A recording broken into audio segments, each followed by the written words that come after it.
Siya ay si John Allen Chow. Ating alamin ang storya niya at kung ano ang nangyari sa kanya sa kamay ng tribo sa North Sentinel Island.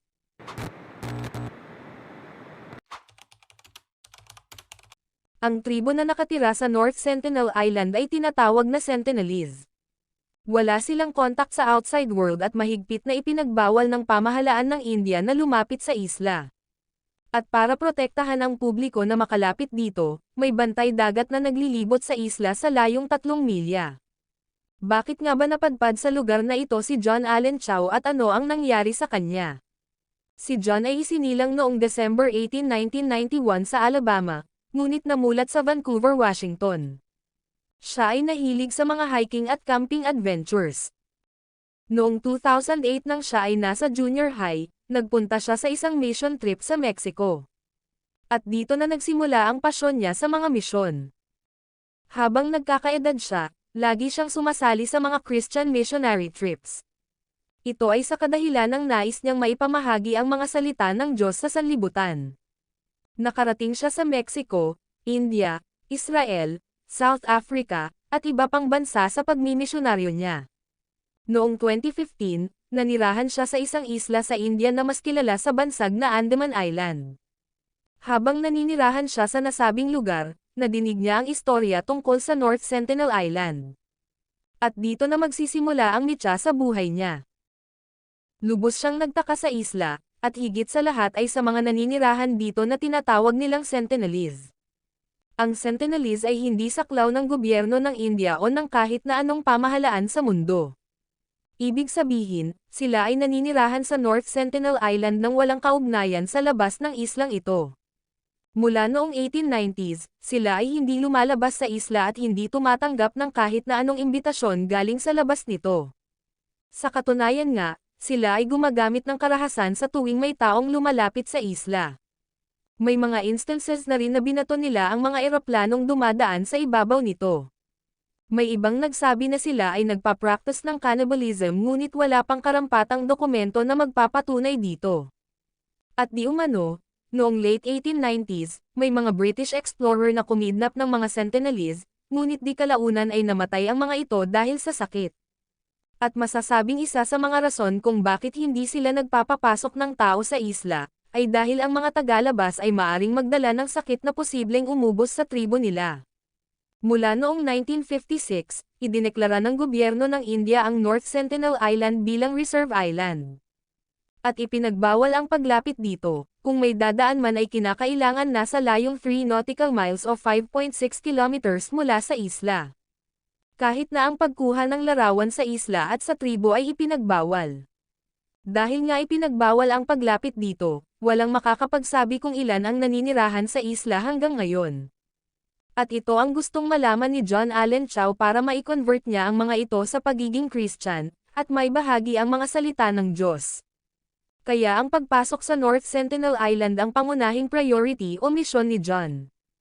Paniniwala ni John na ang mga Sentinelese ay ang huling puwersa ng demonyo na di pa naririnig ang salita ng Panginoon.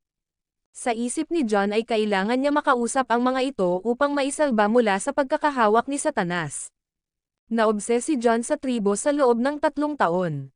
Kaya sa edad na 26, noong 2018, gumawa ng plano si John kung papaano niya mapapasok ang isla kahit na alam niyang ilegal ang kanyang gagawin. Para ihanda ang pagpasok sa isla, si John ay nagpa-vaccine at nag-quarantine upang di makapagdala ng sakit sa isla. Alam ni John na noong 2006, ay may 2 taong naligaw sa isla na pinaslang ng mga Sentinelese, at isinabit sa bamboo stick ang mga bangkay nito upang magbigay babala sa mga taong nagbabalak pumasok sa isla.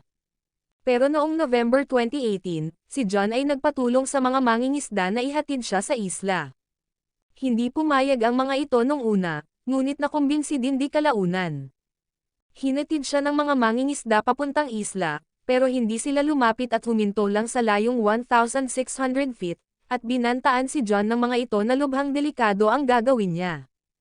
Hindi nagpatuloy sa paghatid ang mga mangingisda, ngunit desidido si John sa plano niya, kaya pinahiram siya ng maliit na bangka at nagbangka siya mag-isa papuntang isla para ituloy ang napagplanuhan niya. Hinintay at tiningnan na lamang siya ng mga ito habang tinatahas ang direksyon papunta sa isla. Ayon sa kanyang journal, Nang palapit siya sa baybayin ay may nakita siyang mga Sentinelese at sinigawan niya ang mga ito ng, "Ako si John, mahal ko kayo at mahal kayo ng Panginoon."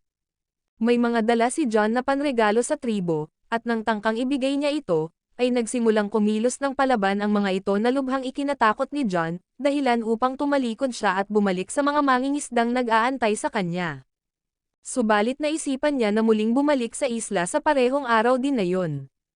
Sa pagkakataong ito ay kumanta siya ng mga worship songs at nagsalita ng lingwaheng Xhosa na isang South African language. Ngunit walang reaksyon ang mga ito kay John at nakamasid lang sa kanya. Sa sumunod na araw ay muling bumalik si John sa isla, kasama pa rin ang parehong mga mangingisda. Subalit ganon pa rin ang reaksyon ng mga Sentinelese, sa tuwing nagtatangka si John na lumapit sa isla ay itinataas ng mga ito ang kanilang pana.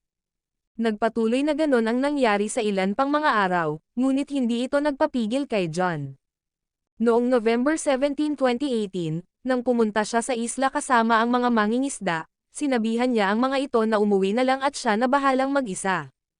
Ito ay dahil paniniwala niya na ang mga nakatingin na mangingisda ang dahilan kung bakit natatakot makipag-usap ang mga Sentinelese. Umalis ang mga ito at iniwan si John, di na nila alam ang mga sumunod na nangyari.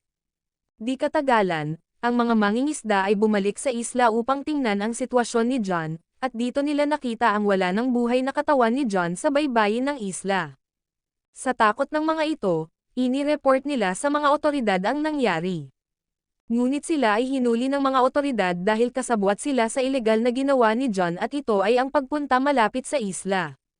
Matatanda ang ipinagbawal ng gobyerno ng India ang paglapit sa layong 3 milya o 5.6 na kilometro mula dito.